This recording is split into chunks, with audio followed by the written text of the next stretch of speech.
자, 이슈 포커스 시사풍향계 기호일보 한동식 국장 연결돼 있습니다. 자, 한 국장님 안녕하세요. 네, 안녕하세요. 예.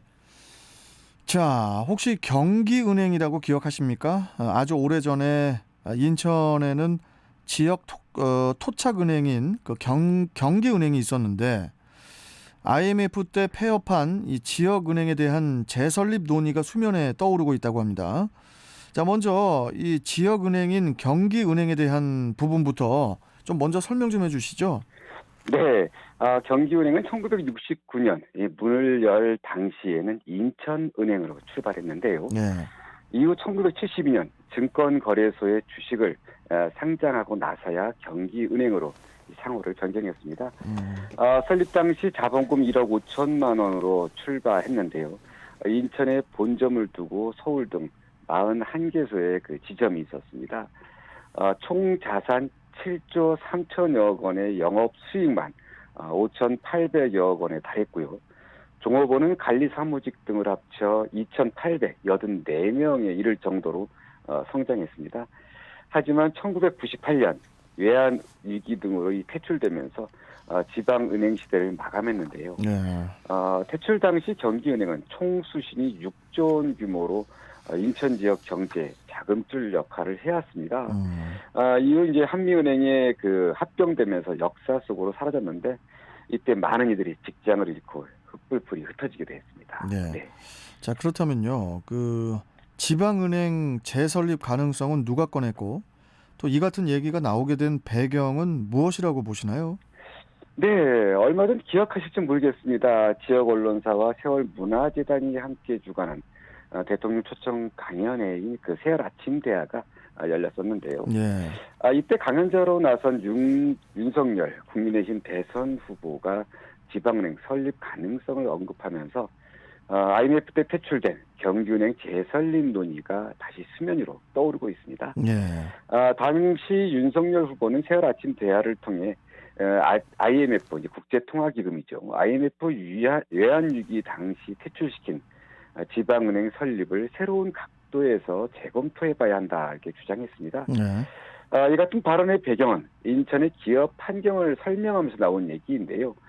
제조업 중심인 인천은 많은 중소기업이 있지만 이 금융기관을 통해 새로운 시설 자금이나 운영 자금 등을 조달받기가 현실적으로 쉽지 않은 상황을 지적하면서 나온 주장입니다.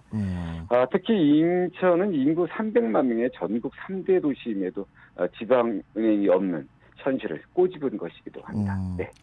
뭐 그동안에도 그 지역은행 설립 논의가 진행이 됐지만 번번이 이제 실패한 것으로 알고 있는데요. 어떻게 설립 가능성이 있겠습니까? 어떻게 보시나요? 네. 인천의 경기은행 퇴출 이후 20여 년 동안 지방은행 없이 살아왔습니다. 이렇게 지역을 기반으로 한 금융기관이 없다 보니 지역 중소기업들이 어려움을 호소해도 지역의 자본으로 이를 뒷받침할 수 없었는데요. 네. 이 때문에 그동안 지역은행 재설립이 몇 차례 추진됐었습니다. 지난 2012년 18대 대선을 앞두고는 민주통합당, 현 더불어민주당입니다. 인천시당이 지역은행 설립을 대선 공약으로 발표했었고요. 네. 또 2016년 20대 총선에서는 이윤성 새누리당, 현 그 자유한국당인데요. 인천 남동갑 국회의원 예비후보가 지역은행 설립을 추진하겠다고 밝힌 바 있습니다. 여기에 전직 인천시의원으로 구성된 인천시 의정에도 지역 경제 기반을 다지기 위해서는 지역은행이 필요하다며 지역은행 재설립을 제안하기도 했는데요. 네. 하지만 쉽지 않았습니다. 이 지역은행 설립에 필요한 최저 자본금 250억 원 등 여러 조건을 충족하지 못하고 이 번번이 실패하면서 지역은행 설립 시도가 한동안 주춤했는데요. 앞으로 이런 부분에 대해서는 계속 좀 논의가 돼야 될 것 같습니다. 네. 그 지역은행 설립이라는 게 의지만으로 되는 것은 또 아닌 것 같은데요. 그 윤석열 후보가 쏘아 올린 지역은행 설립 필요성, 이게 어떻게 현실화될 가능성은 어느 정도로 보시나요? 네, 인천 시민 입장에서도 지역 자본을 바탕으로 한 이 지역은행 설립 기대가 클 것이라고 보여집니다. 네.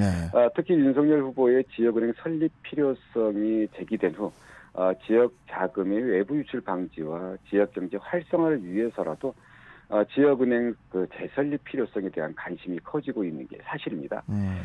인천 지역 경제인들 사이에서는요, 중소기업과 소상공인을 위한 지원을 늘려서 지역 경제 활력을 불어넣기 위해서라도 지역은행은 필요하다는데 입을 모으고 있고요. 네. 또 무엇보다 인천은 이 경제구역 지정 이후 동부가 경제 중심 도시로 부상하고 있는데요. 공항과 항만이 존재하는 인구 300만 명 도시인 만큼 지금이 지역은행 설립의 최적기로 보는 시각이 많다고 합니다. 경기은행 퇴출 이후 지역은행이 없는 인천에는요, 이 부산은행과 전북은행, 이 광주은행, 대구은행 등 이 타 지역 지방은행들이 남동공단과 인천 곳곳에 지점을 두고 영업을 하고 있는데 네. 참 아쉽게도 이게 인천이 당면한 현실이라는 이런 푸념도 나오고 있습니다. 네. 네. 자, 이야기 주제를 좀 바꿔보겠습니다.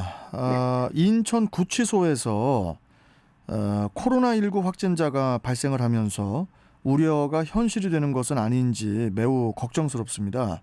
그럼 지금 어떻습니까? 네, 인천구치소에서 코로나19 확진자가 나오면서 교정당국에 비상이 걸렸습니다. 지난 21일 서울구치소로 이송된 인천구치소 재소자가 PCR, 그러니까 유전자 증폭 검사를 받은 결과 이 확진 판정을 받았는데요. 네. 확진자가 있던 인천구치소 재소자 그리고 또 관리 직원 등 144명을 상대로 코로나19 이 검사를 한 결과 재소자 2명이 추가로 양성 판정을 받았습니다. 예.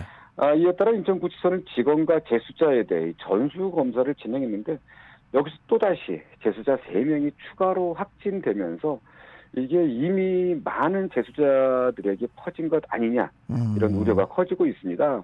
확진자가 잇따르자 인천구치소는 앞서 확진된 재수자 2명을 구속집행 정지 후 생활치료센터 등으로 옮겼고요. 네. 그리고 수용실을 함께 사용한 재수자들은 건물 밖 임시 격리시설에 수용했다고 하는데 어쨌든 지금 걱정입니다. 네. 예. 그런데 이제 문제는 이 구치소라는 공간이 밀폐돼 있어서 추가 확진 가능성에 대한 우려가 큰 것 같은데요. 이에 대한 문제는 없는 겁니까? 네, 그렇습니다. 이 인천구치소는요, 이 아무래도 구치소라는 게 사람들을 수용하는, 재수자를 수용하는 시설 아닙니까? 네. 그러다 보니까 일정 공간에, 밀폐된 공간에 이제 수용하게 되는데, 문제는 인천구치소가 적정 인원을 초과할 만큼 밀집도가 높아서 추가 감염 우려가 나오고 있다는 점입니다. 지난해 8월 기준 인천구치소의 수용자는 1,994명으로 수용률이 126.2%에 이른다고 합니다. 그러니까 26%가 초과됐다는 건데요. 예. 이는 전국에서 4번째로 높은 이 수용률입니다. 그러다 보니 감염이 빠르게 전파되는 것 아닌지 이 걱정이 큰데요. 이에 대해 인천구치소 측은 이 미철보건소와 협의해서 추가 접촉자에 대한 정밀 파악은 물론 주기적으로 코로나19 검사를 통해 예방하겠다는 이런 입장입니다. 문제는 이제 최근 이 코로나19가 오미크론 변이 바이러스가 우수종으로 등장하면서 이 감염 속도가 상당히 빨라져 있지 않습니까? 그러다 보니까 이런 대책도 마련돼야 할 것 같은데요. 상당히 좀 우려스럽습니다. 빨리 대책이 마련돼야 할 것 같습니다. 예, 네. 알겠습니다. 자, 여기까지 오늘 말씀 듣고 또 내일 뵙도록 하죠. 고맙습니다. 네, 감사합니다.